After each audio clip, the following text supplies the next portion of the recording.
Alright everyone, welcome back to the channel for another episode of This Week in Crypto, the news series where we cover everything going on in the markets in 5 minutes or less. So jumping right in, starting off with the good news, a Senate bill classifying Bitcoin as a digital commodity is going to be introduced today. The leaders of the Senate Agriculture Committee, also known as the SAC, are planning to introduce a bill that will classify Bitcoin as a digital commodity according to both a report from the Wall Street Journal and Bitcoin Magazine. The category of digital commodity is fairly new. Currently, the Commodity Futures Trading Commission, which is also known as the CFTC, oversees the regulation for derivatives and commodities rather than the underlying commodity itself.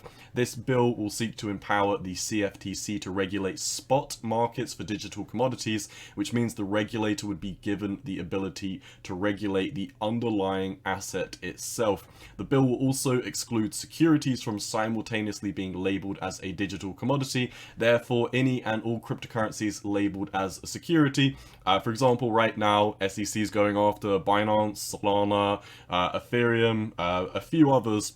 These would still fall underneath the jurisdiction of the SEC rather than the CFTC. This is great news for Bitcoin. We've previously heard Gary Gensler say Bitcoin is not a security. They're not interested in it. They're more interested in regulating altcoins. So once again, great news for Bitcoin, not necessarily good news for altcoins. Our second story comes from Michael Saylor's MicroStrategy, ticker symbol MSTR, after they post a massive $1 billion loss on their Bitcoin investment. Saylor will be looking to step down as the CEO of MicroStrategy to focus solely on its Bitcoin strategy, and Michael Saylor will also continue to serve as the executive chairman. Now, this was not only a $1 billion loss in their Bitcoin investment, but since their last earnings report, MicroStrategy was down 24%. If you look at the market cap of MicroStrategy, you will realize that 24% correlates to a $1 billion loss for the MSTR shareholders. Since this news has come out on their earnings report, they have actually pumped 11% on the daily time frame,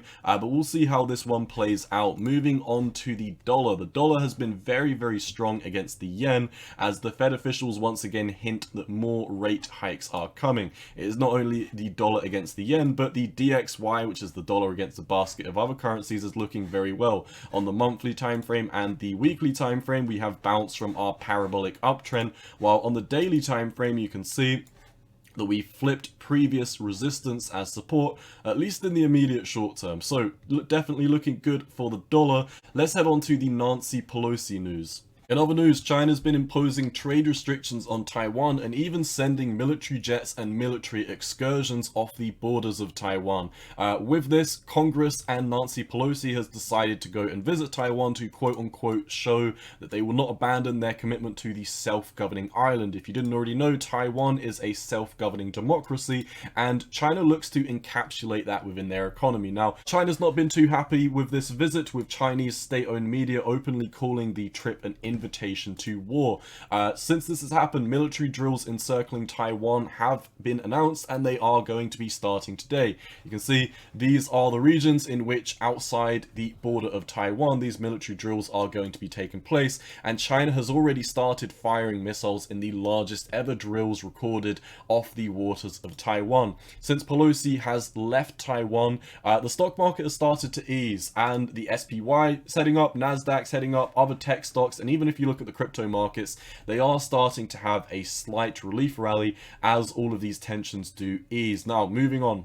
So it seems like the Solana network was once again targeted by hackers, with 8,000 hot wallets being drained. So far, estimates between 4 to 8 million US dollars are expected to have been drained from this hack. Now, this does not appear to be a bug within the core Solana code, but in software used by several software wallets popular among the network. The two main wallets in question for this are Phantom and Slope.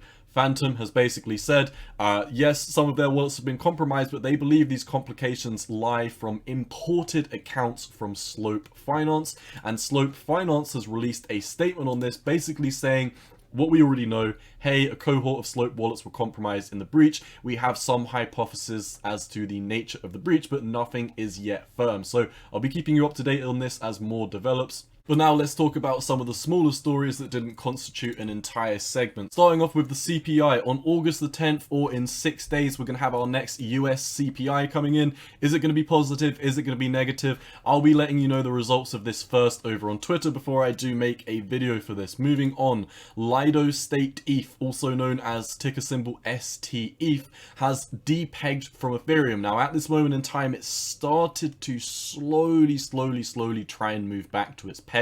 However, you can see at this moment in time, Ethereum is trading at $1,616, while stETH is trading at $1,572. Moving on to our final story. Bitcoin is currently having a showdown with the 200-week moving average.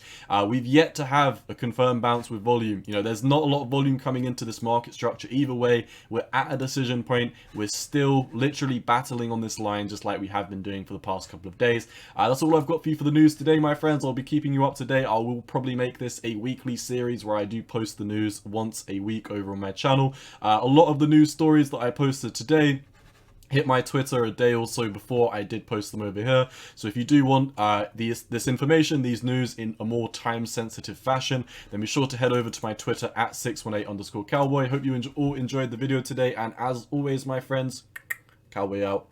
Peace.